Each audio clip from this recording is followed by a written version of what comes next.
Why don't we bring our next guests in? Shane, if you could be so kind. There they are.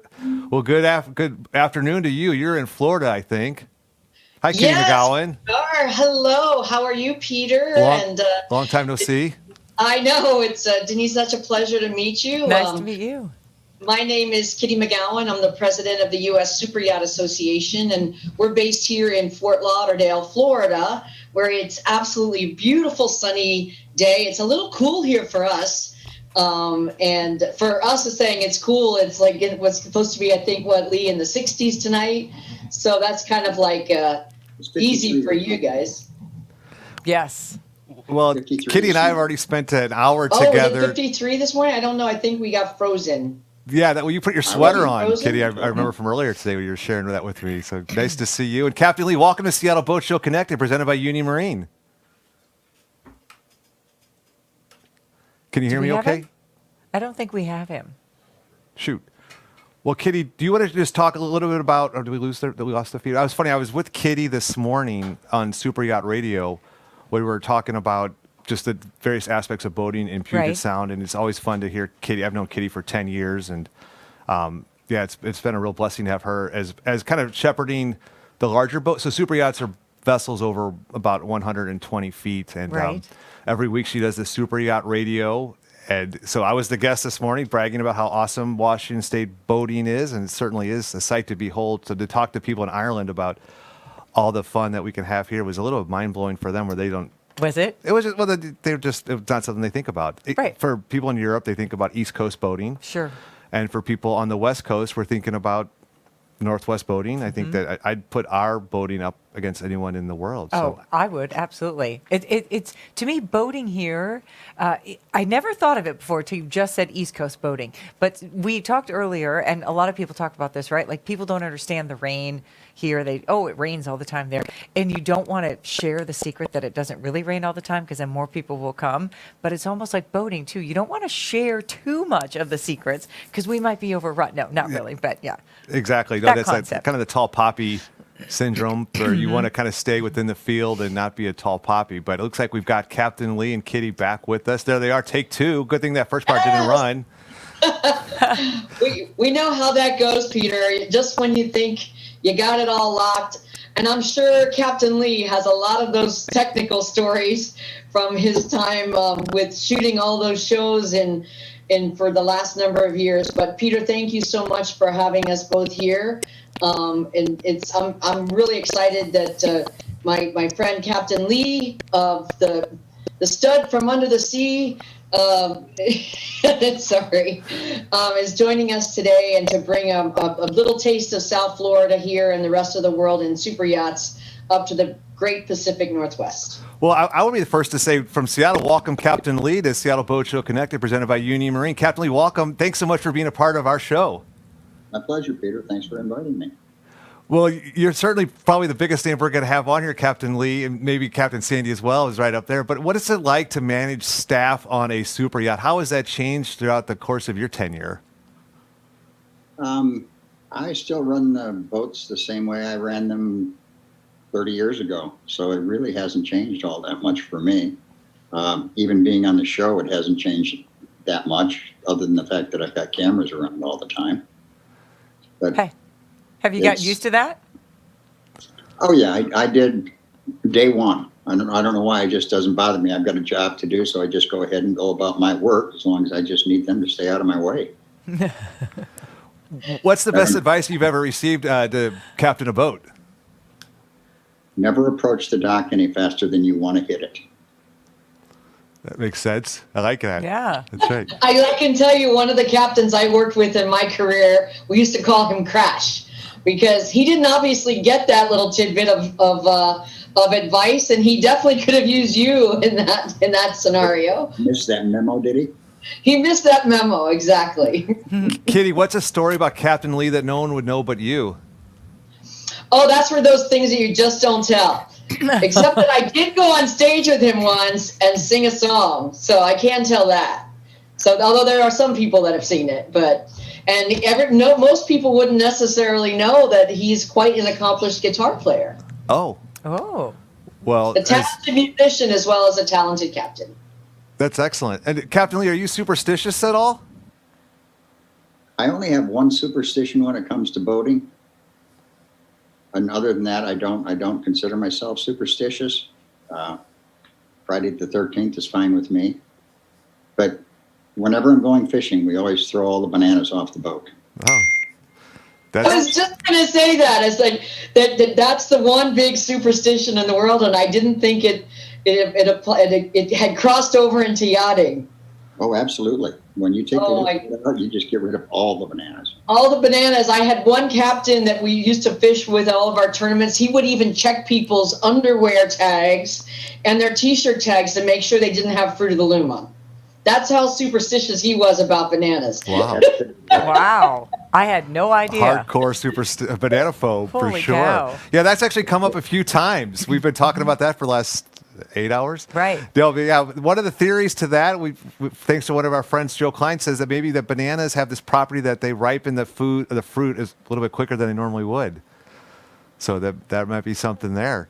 Well, Captain Lee, one thing we have on our show that we're really proud of is this wheel that we like to spin with our guests. And we like to spin the wheel and ask you a question depending where it lands. So we've got a variety of open-ended sort of questions, but it's app, gem, 2021, meal, tool, book, luck, song, and we'll see where it lands. Yeah. Suspense is killing me. I know, right? Here we go. Oh, this would be a good It's one. like, Stop, whoa. stop. Oh, yes, song. Song. So this is where you actually sing us your favorite That's sea perfect. shanty. You've obviously never heard me sing, have you? Because otherwise, you'd spin that wheel again.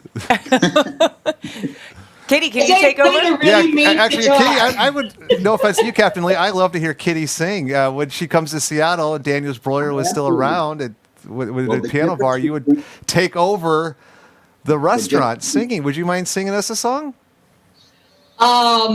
Yes, I would. No, I need to have the right environment. I understand. Peter. Okay, well, don't worry, you're in I luck. get There's it. a fallback. There it Captain is. Lee, what CD would you take to a desert island? CD as a music CD or movie or We could go both, but yeah, certificate of deposit. music CD would probably be by Dire Straits, Mark Knopfler, Brothers in Arms.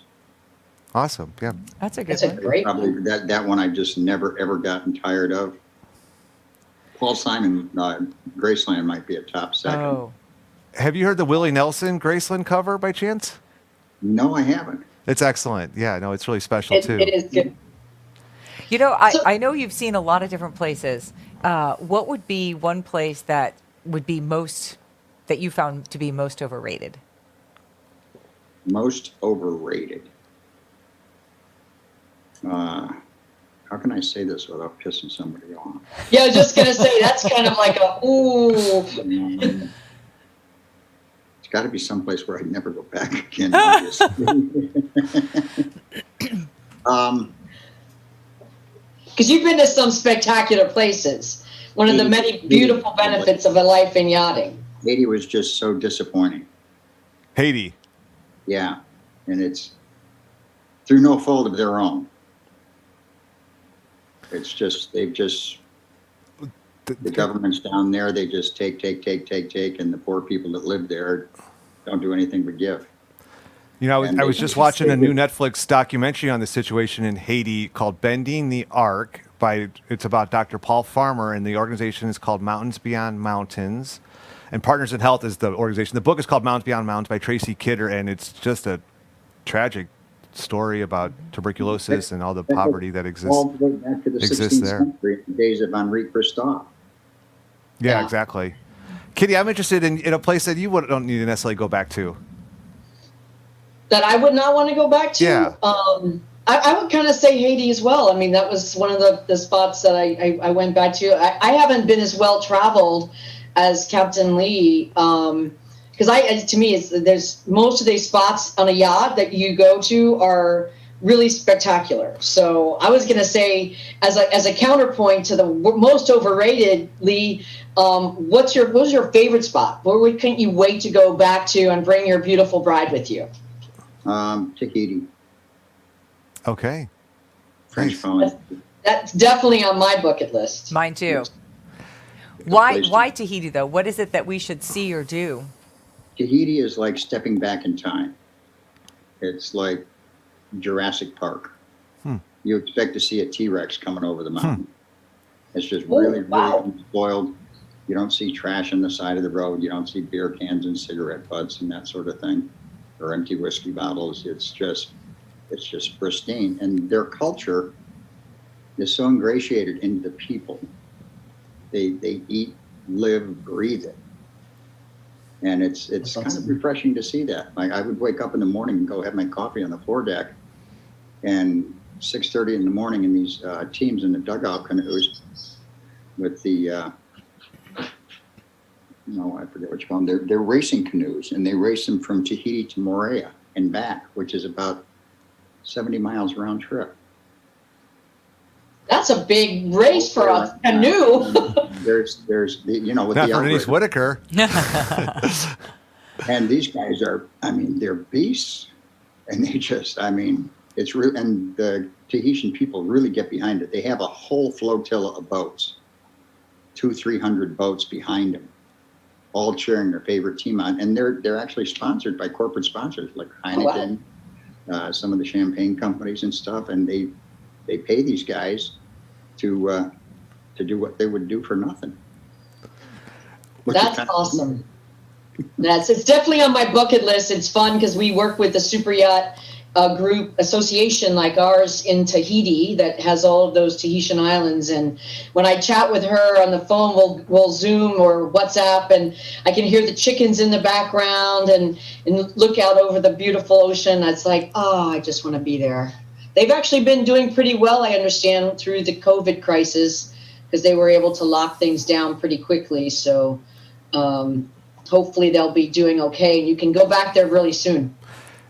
Kitty, speaking of going back to really soon, I'm interested in if you know anything about the situation in Cuba. U.S. Super Yacht Association is really, during the previous administrations, really put your stake in the ground as the forbidden fruit that you'd like boaters to be able to return to. What's going on there? What's in your crystal ball with Cuba? I'd say I'd have to ask Captain Lee. At this point, from a political standpoint, I've been told that they're going to be normalizing relations with Cuba. I've been to Cuba several times, and there's some beauty there, and it's really quite interesting and lovely. And the people there, like similar to like what Captain Lee was saying about Tahiti, the Cuban people there are really just very interesting and dynamic on how, they keep these cars running together with chewing gum, a gum band, and some duct tape. And so I'll be really curious to see. We've had some super yachts down there, in the early years of this administration. And so I bet you'll see more back there again once the relations are normalized. But yeah, there's not a lot of infrastructure there. So it's not an easy trip. You get out of Havana and the Hemingway Marina there, it's you're pretty much on your own. There's not a lot of infrastructure at all. Right, and it's difficult to get provisions and things there, but so time will tell. Mm-hmm. We'll definitely see on how that goes. But Lee, how did you get into being a captain on a yacht, or how did you get into yachting? I was down in the Turks and Caicos Islands, and I went broke, ran out of money, and I had to have a job. And it's like I was the quintessential Norman Paperman in Don't Stop the Carnival. I don't know if you've ever read that book by Herman Wouk, but it's really a snapshot of like really not knowing what you're doing when you first move to an island as an expat. And so when I got down there, if they didn't have full employment on the island, you couldn't get a job. And of course, they never have full employment on the island, so you're never going to get a job.